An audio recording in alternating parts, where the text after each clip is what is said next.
バラバラになったリアのデファレンシャルギア。おはようございます。しゅんやです。今日の FD レストアは、リアデフのオーバーホールを進めていきます。もうバラバラになっちゃってるんですけども、もう本当これやばかった。びっくりするぐらいやばかった。よくこの状態で走ってたねっていうぐらいの状態だったんですよ。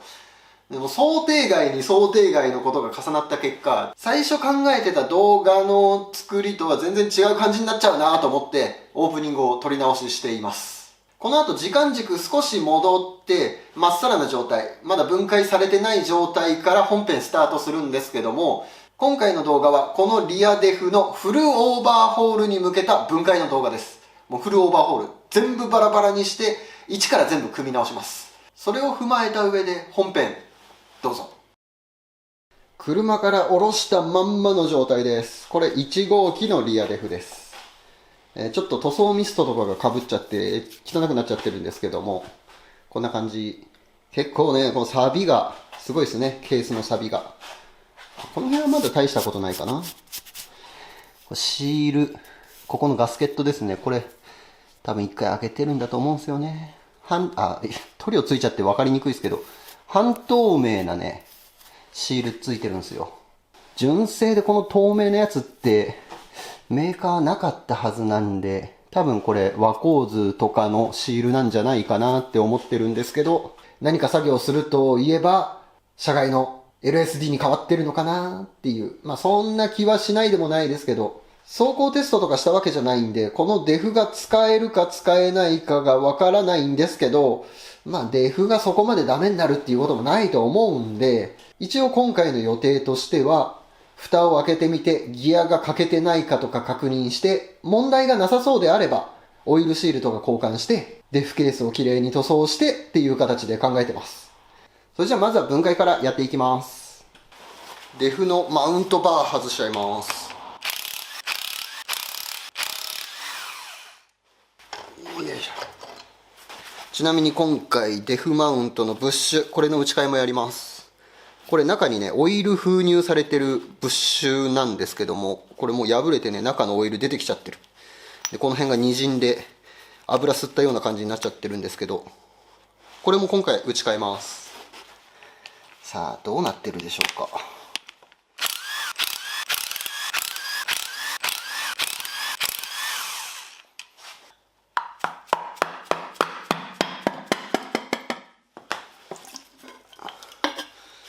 さあ、いきますよ。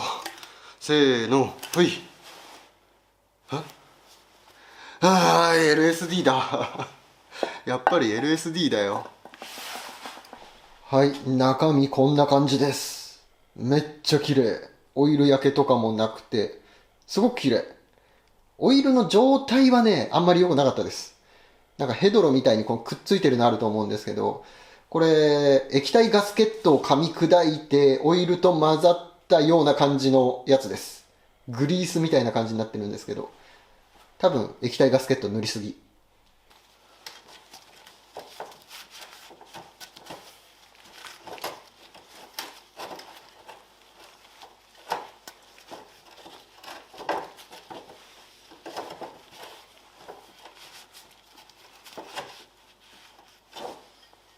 ただそこを除けば全体的にはすごく綺麗で、なんか組んだばっかりっていう感じがしますね。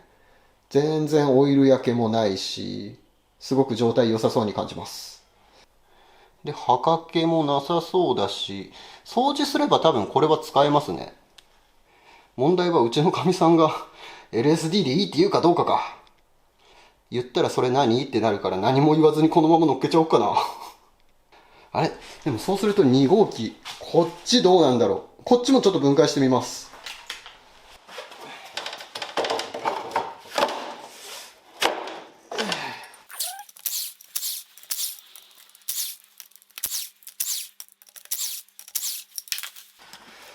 よいしょ。せーの、じゃん。あれこっちも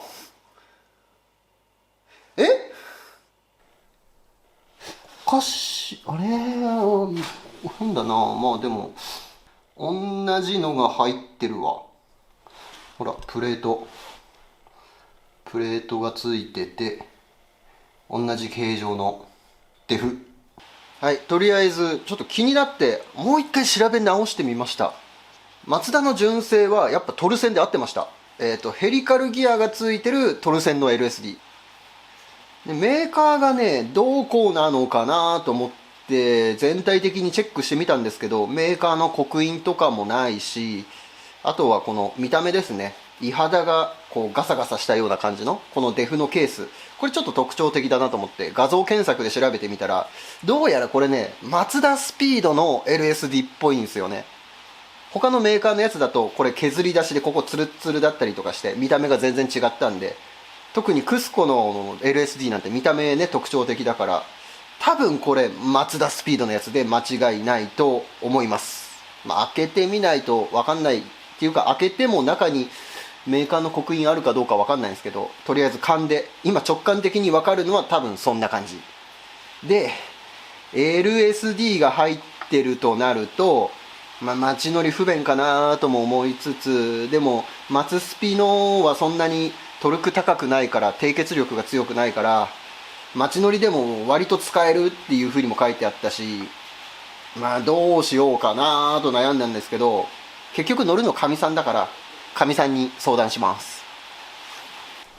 はい、ということで無事うちのかみさんの許可が下りたので、許可が下りたって言い方おかしいか、このままでいいですよと OK が出たので、これで作業を進めていきます。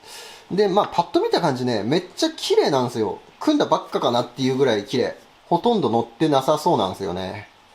でもね、なんかちょっと嫌な感じがするんですよね。これ回した感じ、バックラッシュがね結構ありそうなんですよ。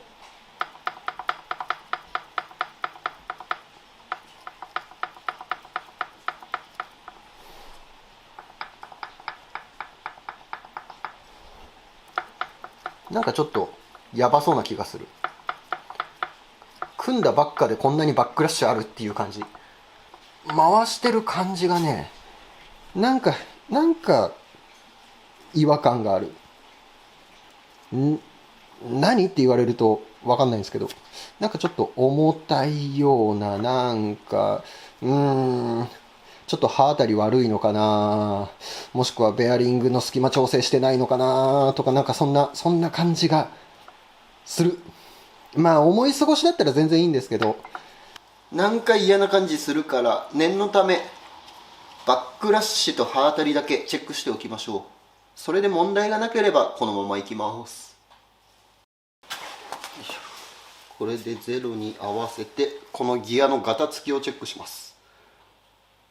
ここの基準値100分の9ミリから11ミリです。そして測定してみた結果、なんと100分の17ミリ。ちょっと広すぎる。まあ狭いよりかは広い方がいいんですけどね。狭いとギアの負担かかって発熱したりとか、いろいろデメリットの方がでかくなるから、広い分にはカチャカチャ音がちょっとうるさいぐらいでまだいいんですけど、この組んだばかりのギアとして考えると広すぎる。これギアを回してみて4箇所の数値を全てチェックするんですけど、振れ幅はそんなになかったですね。最大でも 0.4 ぐらいしか違わなかったんで、ギアの振れはないんですけど、全体的にバックラッシュが広い。ちょっと広いけどそこまでじゃないかな。狭いよりかはね広い方がいいんですよね。刃の当たりきつくて熱持っちゃったりとかするから。ただちょっと気持ち広い気がする。そしたら次光明炭塗って刃の当たりチェックしていきます。刃当たりが問題なければこのままいけるし、刃当たりがダメだったら全ばらししなきゃいけないし、これがねちゃんと均等に中間で当たっててくれればいいんですけど、これでぐるぐるぐるぐるぐるっと一応両側ちゃんとチェックしておきましょう。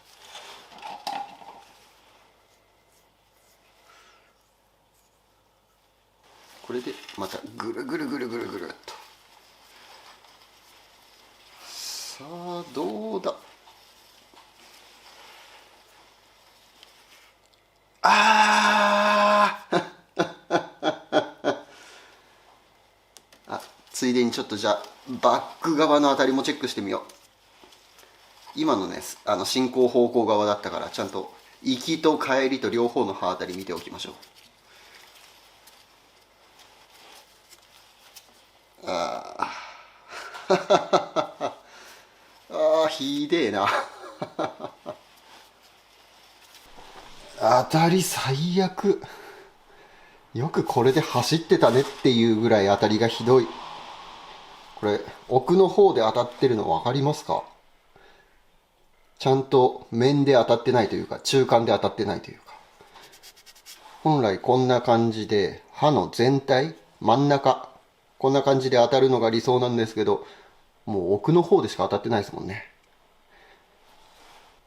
サービスマニュアルで言うと、この当たり方フランク当たりっていうらしいです。ちょっと奥の方で当たりすぎ。これはねスペーサー交換しないとダメですね。どっちだっけ、奥だ。奥の方にあるピニオンギア、あれのスペーサー交換してここの刃当たり調整になるんで、全バラですねバックラッシュ調整の時はこっちの横の方のスペーサーだからそこまでじゃないんですけど、刃当たりは奥の方をばらさなきゃいけないから。ちなみにここだけじゃなくて他の部分も奥の方で当たってる感じですね。全体的に当たり加減は同じ。あ、こっちバックギアの当たりもなんか変。本当になんかただ取っ替えただけっていう感じだったのかな。調整して乗せましたとかっていう感じないね。なんか重たい違和感感じてたのはこの刃当たりが原因だな。バックラッシュの感じもなんかちょっとおかしかったですもんね。せっかく LSD の入ってたのにな、もったいないな。とりあえずこのままじゃとても乗れた状態じゃないと思うんで、当初の予定は変更して全バラシフルオーバーホールいきます。ということでどんどん分解していきます。とりあえずこれ左右があるんで分からなくならないようにマーキングしておきます。こっちピンク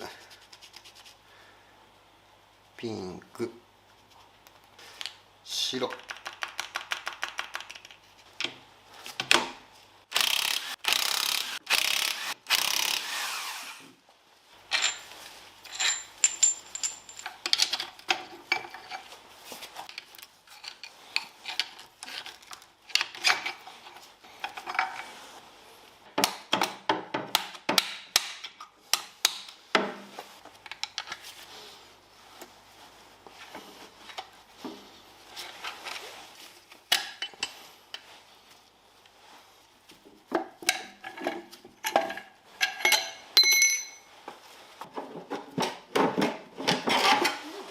軽い。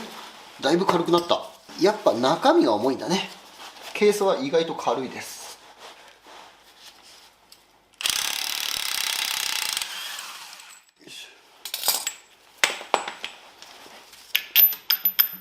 よし。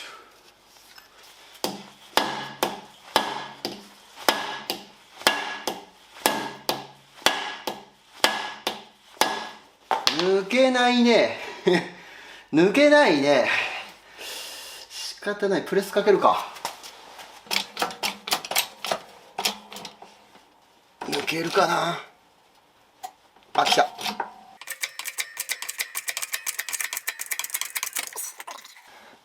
抜けました。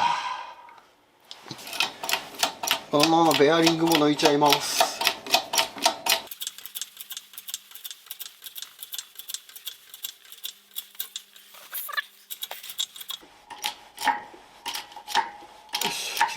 よ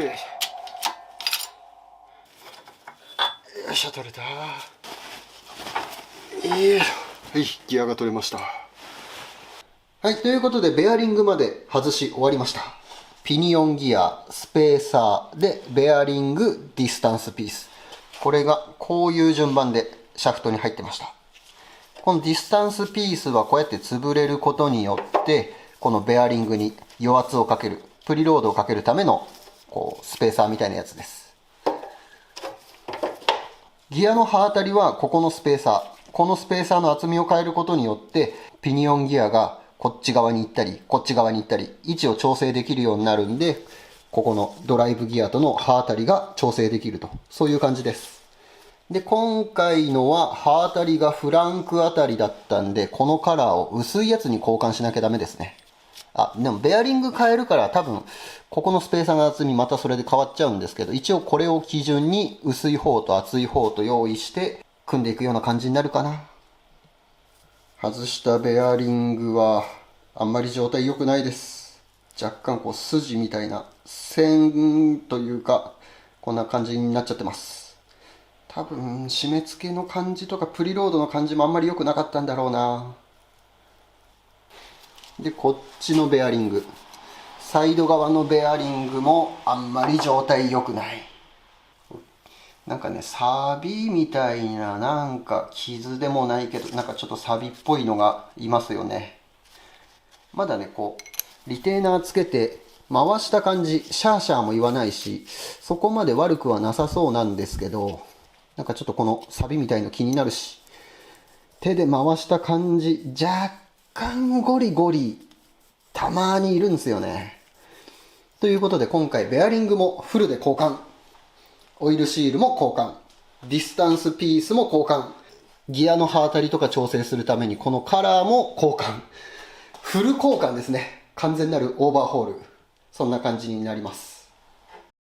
で、デフのケース側にもまだアウターレースと、あともう一個ベアリングと残ってるんで、これも外して、デフケースも全部部品外していきます。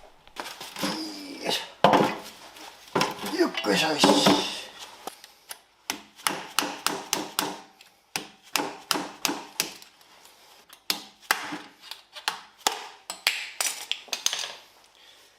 してベアリング。内側にベアリングのレースが残っちゃってるんで、これは叩いて外します。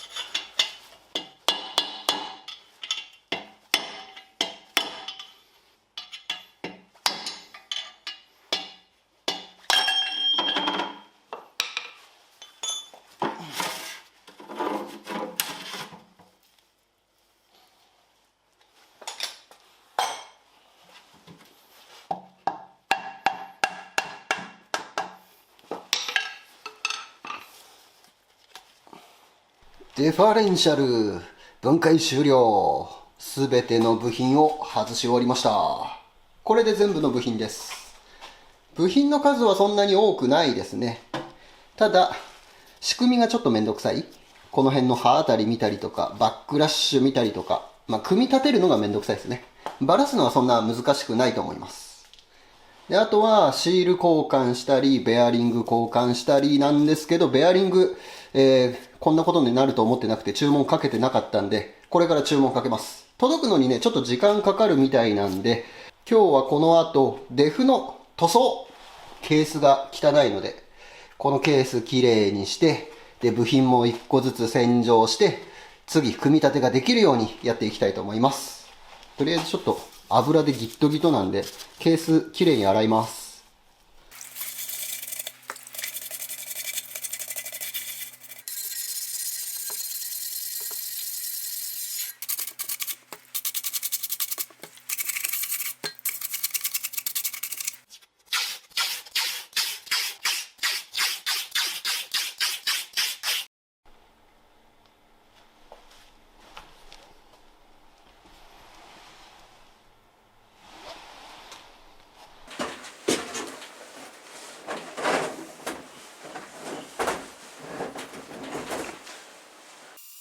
デフケース最初見た時サビすごそうだなぁと思ってたんですけど、実際はデフマウントとかコンパニオンフランジとか部品の方がひどかったです。デフケース自体はそんなにサビありませんでした。元の塗装もしっかりと密着してるようだったし、この後塗装するために足付け代わりに全体ブラストかけておきます。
デフマウントブッシュ抜いていきます。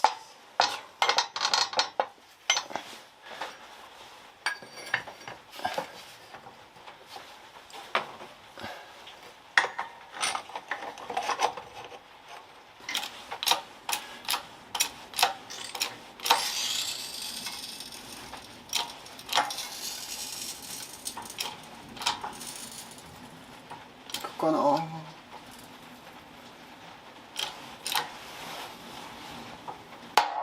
し、いったな。よ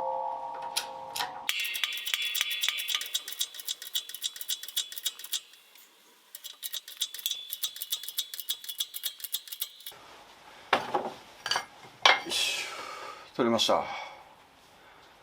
ドライブシャフトブーツね、綺麗なんですよね。あ、ちょっと土ついて汚かったから一回掃除したんですけど、ひび割れとかもないしね、なんだったら弾力性もほどほどにある。まだまだ使えそうな感じなんで、ドライブシャフトはオーバーホールせずにこのまま塗装します。ちょっとサビだけ見た目良くないからサビ落としして塗装ですね。ほら、まだまだ使えそう。あ、でこういうジョイントのガタとかこういうのもないからマスキングしてブラストかけます。動画的にはオーバーホールした方が再生数も取れるし尺も稼げるしやった方がいいかなとも思ったんですけど、さすがにこんだけ状態いいやつばらすのもなんか違うなと思って今回はそのままですね。このままいきます。まああと何年使えるかは分かんないですけどね。早ければ1年でダメになるかもしれないし、運が良ければ5年10年、まあ、10年は持たないか、5年ぐらいは使えるかもしれないし、正直どうなるか分かんないですけど、ただ今後のネタを温存ということで今回は何もせずそのままいきたいと思います。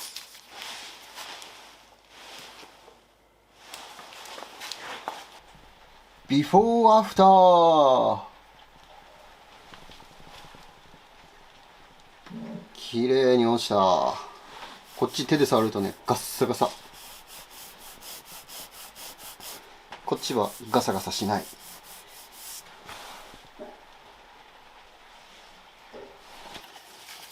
内側に砂はない。そしたら一応念のため洗っていきます。油も残ってるしね、砂が残っちゃ困るから油と砂ときっちりと洗い流します。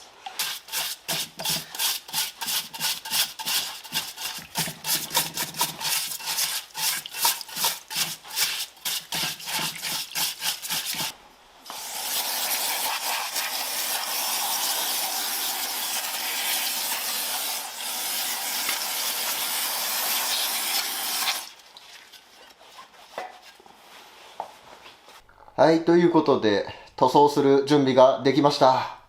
すべて脱脂してマスキングまで終わってます。こんな感じ。今日小物部品この2つしかないから天井からワイヤーで吊り下げてます。この2個の小物と、あとはデフケース本体。これ重たいから寝かせたままこの状態で塗装していきます。そしてドライブシャフト。これはね、こう表と裏とこう塗らなきゃいけないから、この台に乗っけたままだとちょうどこうコロコロ転がして塗装できそうだったんで、これで塗っていきます。これ設置してる場所がね、ちょうどここなんですよ。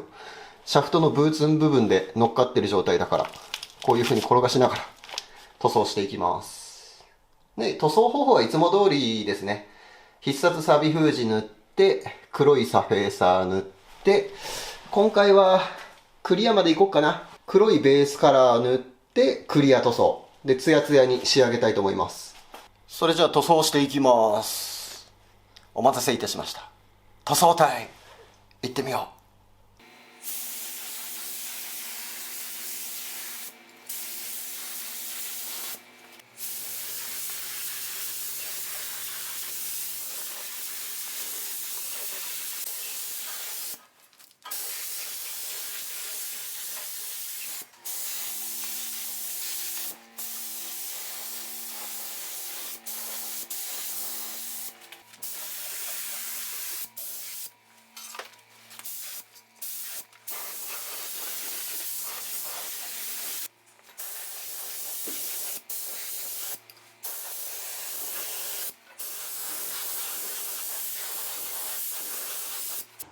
ソリッドの黒を塗っていきます。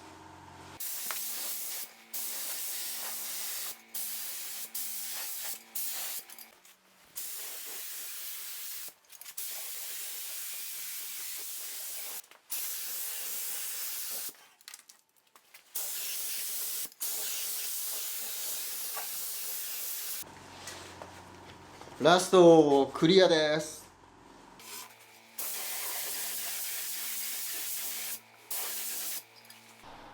塗装終了。綺麗になりました。サビサビだったドライブシャフトも黒でピカピカ。組んだら見えなくなる部品たちなんですけどね。でもやっぱり部品が綺麗になるといいですね。これで気持ちよく車に乗ることができそうです。いや、乗ってもらえそうです。あとは、ベアリングとか部品が届いてからですね。これ注文かけておいたんで、部品が届いたら、デフ1回分解します。中のフリクションプレートも1枚ずつ全部バラバラにして、で、部品洗浄して、割れてないかとかもチェックして、で、組み立てていくような感じかな。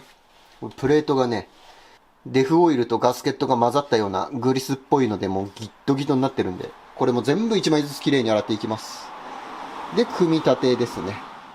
SIM 調整とかいろいろめんどくさそうな感じするけどね。でも、このマツスピのデフ、もう生産終了で部品も手に入らないらしいし、今ここにある中古部品で直していくしかない、かなり貴重なデフなんで、ちゃんと手入れして、この FD に積んでいきたいと思います。最後までご視聴ありがとうございました。また次回お会いいたしましょう。バイ。リアデフどうしますか？どうしますかって何？ LSD 入ってるんですけど、純正がいい？何純正がいいってそれ以外の選択肢は？いや、これをこのまま再使用する。LSD 街乗りするとほらタイヤがバキバキバキバキってこうなるじゃん。一応マツスピっぽくてメーカーまだ分かんないんだもん、刻印ないんだもん。ぽくて一応マツスピのだと街乗りそんなに大変じゃない的なことはネットに書いてあっ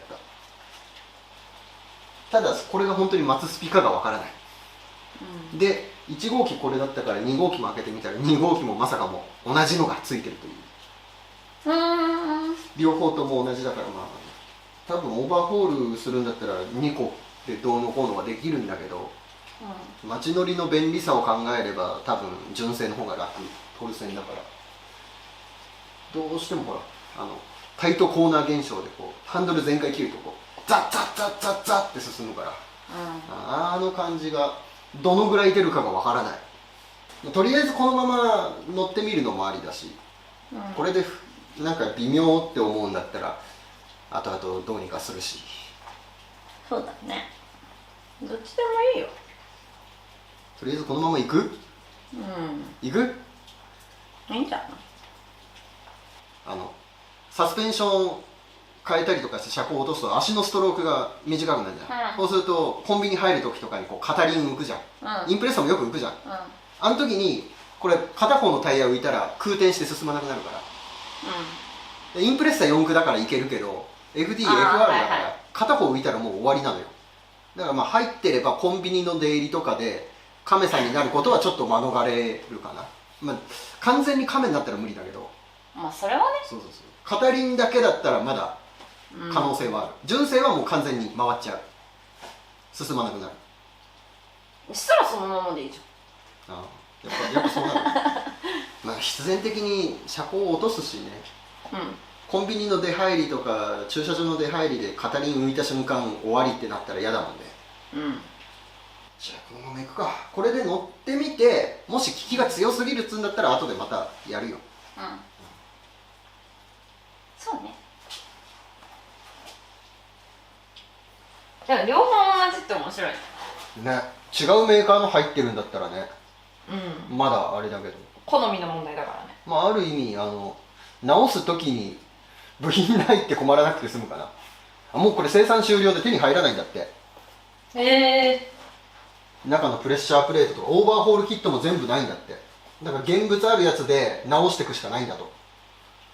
もう使えるのと使えるのをくっつけてって。で同じの入ってるのはすごい。うん、だからまあ次ダメだった時これニコイチで直せって言ってるようなもんだよね。まあそういうことだね。だからこれがダメになった時を考えなきゃいけなくなるってことだね。ニコイチで直してもダメな時はもうだから社外のか純正のトルセンに戻すか。純正で安いんだよ。ああそう、うん、まあ5、6千円、6000円ぐらいだったかね、ヤフオクで。安いね。安い。松スピのこれはね6万円ぐらい。全然違うじゃん。10倍くらい値段違う。